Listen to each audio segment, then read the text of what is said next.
na-deprive daw si VP Sara Duterte ng kanyang due process dahil sa impeachment proceedings na ginawa sa Kongreso. At isa po ito sa dahilan kung bakit naging unconstitutional ang impeachment na pinasa sa Senado.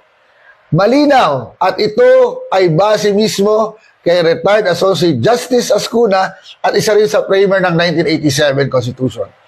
Ang nakasaad po sa ating konstitusyon, nobody shall be deprived of life, liberty, or property without due process of law. Sa isang impeachment trial po, ito po ay nakabase sa tinatawag natin na public office is public trust.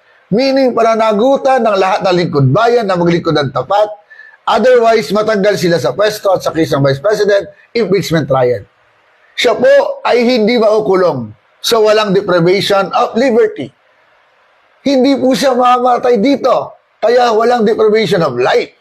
At higit sa lahat, hindi naman niya pag-aari ang pwesto, kaya walang deprivation or taken ang property niya.